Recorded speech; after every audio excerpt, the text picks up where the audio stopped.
Hello and welcome to LFC Focus. It is pre-match build-up showtime at last. The international break is once again over. We don't have to deal with that again until March. We are back into what I think we as Liverpool fans would pretty much all call proper football, and we are in it for the long haul this time, and we are kicking things off this weekend with Liverpool returning to action at Selhurst Park against Crystal Palace on Saturday at 3 o'clock. And I know what you're all thinking instantly. Whenever Selhurst Park is mentioned to any Liverpool fan, the words bogey ground just spring into our minds, regardless of any sort of basis in fact that those words have. Because when you actually think about it, and certainly when you look at Jurgen Klopp's record at this ground, he's played there, well, he's managed Liverpool there 4 times, and we have won every single game. And yes, by no means have any of those games been easy. They've included 96th minute penalties, 2-0 wins ground out on a Monday night, the 2-1 that we had the season before that as well, where Mo Salah had to score a late goal, and then a 4-2 goal fest in which we were just as open at the back as we were brilliant going forward. So it's never been plain sailing for Liverpool at Selhurst Park, but likewise, since Jurgen Klopp has arrived, Palace have never been able to take anything away from us on their home turf. So when it is considered a bogey ground, I think a lot of that is simply rooted in, a couple of instances. I certainly, of course, look back to Istanbul and the time when Liverpool threw away a 3-goal lead with the title supposedly in the balance. And of course, the season after that, we got royally beaten 3-1 at Selhurst Park. And I think those memories haven't quite gone away. But I think it's important to remember is pretty much all of those Liverpool players who will be taking to the pitch on Saturday afternoon have got no recollection of that game because they took no part of it. Even Jordan Henderson, who is I think the only surviving member of the squad from that season, I'm pretty sure he was suspended for that match anyway, so even he did not play in that game. So I think it's only us as Liverpool fans who really see Selhurst Park as a difficult place to go. For these players, it is simply yet another away ground where yes, the opposition are going to try and make it tough for you.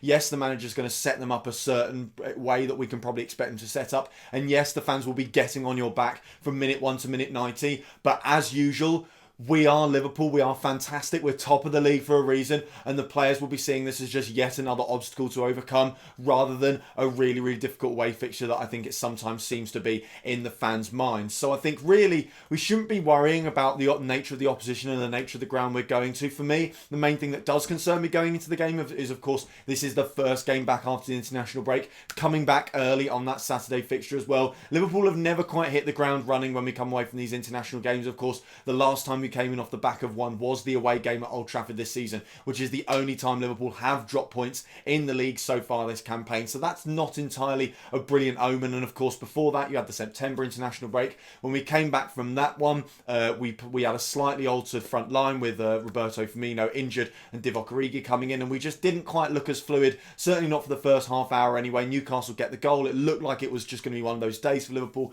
before, of course, Roberto Firmino came on, delivered a masterclass, and everything ended up going fine. So, even if you go back further, while our record isn't, again, like Selhurst Park, anywhere near as bad as we kind of perceive it to be, it does tend to happen that Liverpool, while they still often get the results, don't perform to their usual standard in the first game back after the international break. So, while I'm not necessarily worried about the opposition or the ground we're going to be playing at, I am slightly concerned that we will be a little bit more stodgy than we are at our absolute best. Although, of course, there are plenty of things to consider with the fixture list this weekend as we do start to consider all of our opponents in the title race. It's not just Manchester City anymore. Chelsea are starting to look like a little bit of a threat as well, and they are playing Manchester City at the Etihad at 5:30, and that could end up being very important for Liverpool as the league leaders. To play before our challengers will give us a huge psychological advantage. And I know the players say they don't look at the league table and they only consider the matches, but they don't exist in a bubble. If they're not looking at the league table, then someone else in their ear is, some other people are going to be looking at it. And if Manchester City's players are going into that game 12 points behind Liverpool already,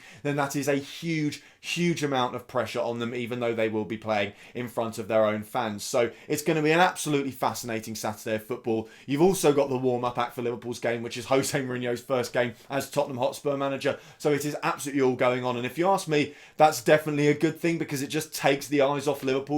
All the eyes are going to be on whether Manchester City are going to slip up any further, whether Chelsea can cement their status as true contenders in the title race, and the same goes for Leicester City this weekend as well. And of course, the whole circus around around Jose Mourinho. Any ideas around Liverpool potentially slipping up at Selhurst Park will just fall completely by the wayside in comparison to all the other narratives that are going around this weekend. And if you ask me, that is absolutely fantastic and only serves to help us going into this game. So looking at the team news, there are a few issues in terms of injuries in the Liverpool camp at the moment. A few players who've missed out on international duty because of injuries they picked up late in the last run of games for the club. Obviously, the game against Manchester City, I think a few players were playing through the pain barrier. We did take a few risks. Mohamed Salah is definitely one of them, and even though he is back in training, it doesn't look like he's going to be available for this game at the weekend. It does look like someone's going to have to deputise. Obviously, he joined up with the Egypt squad for the international break, but very quickly was withdrawn again. He had that kind of brace thing on his ankle. I don't know if you saw the photos, but it certainly didn't look good. I mean, it became apparent pretty much straight after the Manchester City game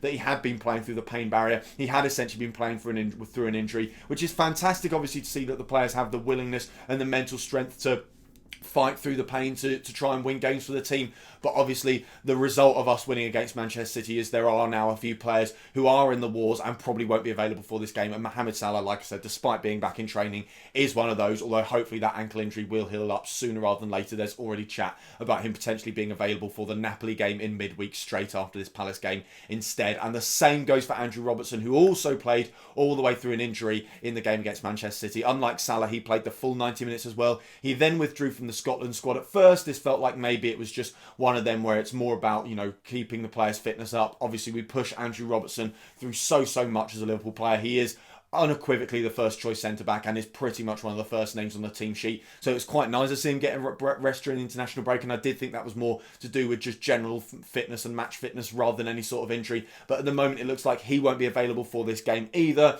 Joe Gomez, however, is looking like it will be fit. He did pick up an injury on international duty, which kept him out of the second game, although it's looking like he'll be absolutely fine for this game at Selhurst Park. And also, it's fantastic to see Xherdan Shaqiri back in training for Liverpool after a very long layoff for him. I'm not entirely sure that he'll be available for this game, certainly not in the starting 11, simply because while he has come back to training and he's looking pretty good, it's been quite a while since he last played football for Liverpool. This injury layoff has gone on for a while, and he's had a few troubles with injuries so far during his Liverpool career. So I think we'll be a little bit more tentative, especially given what's going on with Mohamed Salah as well. Shaqiri would be a fantastic deputy for him with the absolutely intense run of fixtures we've got coming up. So I think it makes sense to manage Shaqiri's fitness a little bit. And while I think we will see him over the coming games, I'm not sure we'll see him in the starting 11 this weekend at Selhurst Park. So as for how I think we're actually going to line up, then obviously in goal it is the one and only Alisson Becker. Hopefully he can finally pick up a clean sheet this season. As far as I can tell, no, he hasn't kept a single clean sheet in the Premier League so far. Adrian has got at least one to his name,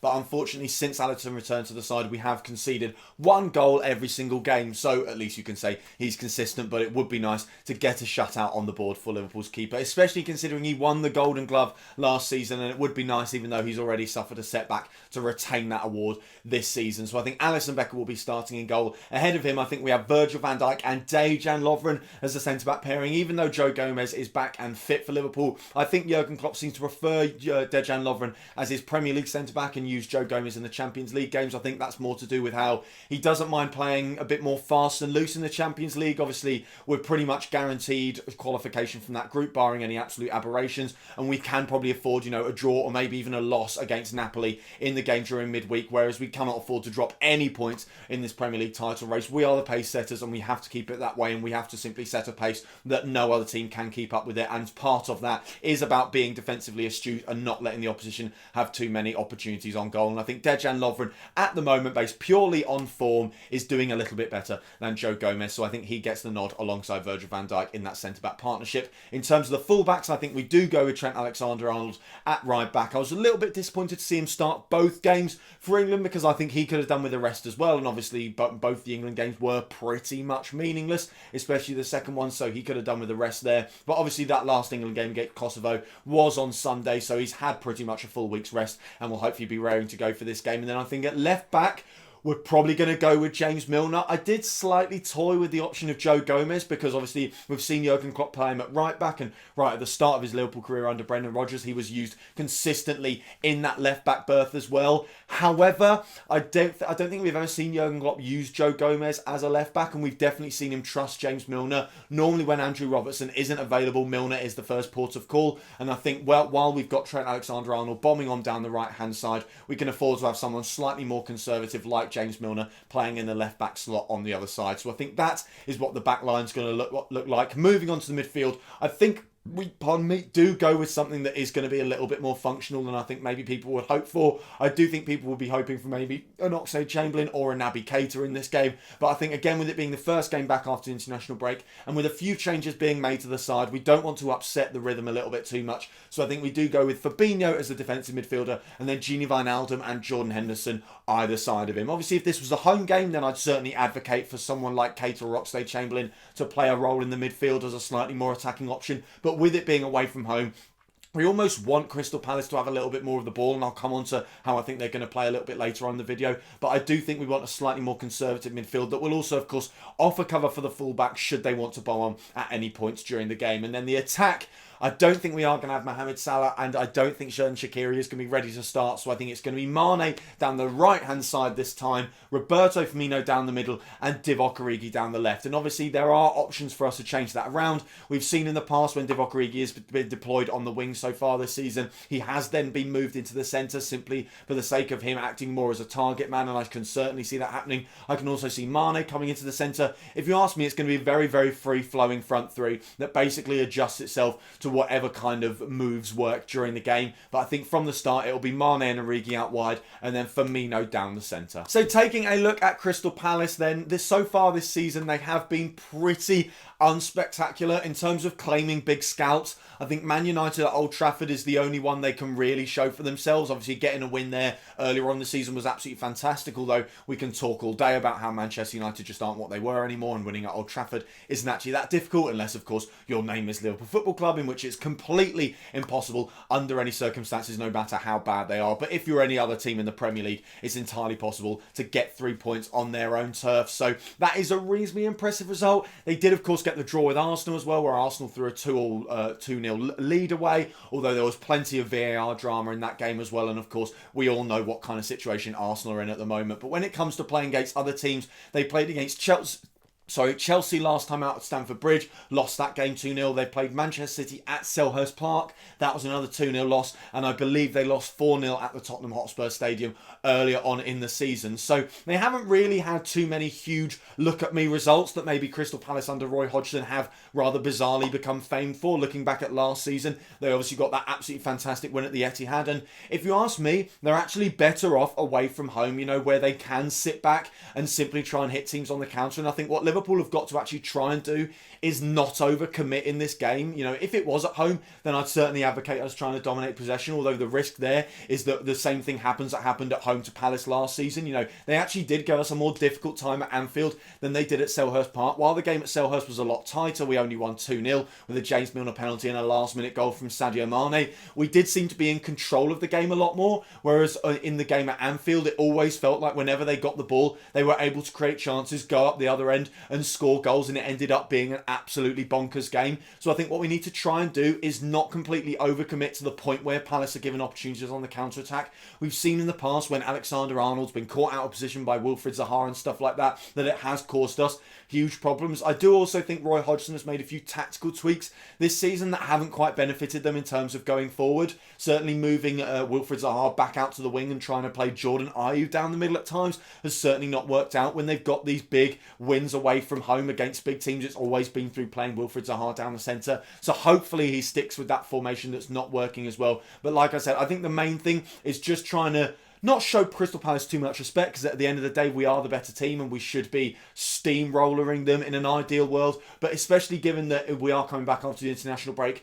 to not be tentative, but just be a little bit careful going into the game. Never committing too many bodies forward. If the fullbacks do bomb on, then making sure the midfield are covering the spaces out wide and stuff like that. And just making sure that we get the job done professionally and we come away with the 3 points that we all need. Because certainly, as we go into this December period, we are starting to have some easier easier fixtures. We've gone through all the big six and Leicester City now as well. The game against Everton is the only game where you're really concerned that they're going to give us a tough time. Apart from that, it does look like teams where we can start to show off against, as we did last December as well, where we just racked up win after win after win after win, you know, beating rubbish teams like Newcastle at home 4-0 and Arsenal at home 5-1. Hopefully we can start to see that, but I think before we can get into that, it is simply about getting yet another 3 points on the board and avoiding any hangover from the international break. So I do think it's going to be a win for Liverpool. I think it's either going to be 2-0 or 3-1. I'd love a 4-0 or 5-0 to really stamp down our authority, but I think the most important thing is that we get the 3 points and we put the pressure on our title rivals going into that big fixture at 5:30 on Saturday. So yeah, that is all to today's video. Thank you guys very, very much for watching. If you did enjoy this video, as always, you know what to do. Hit the like button down there,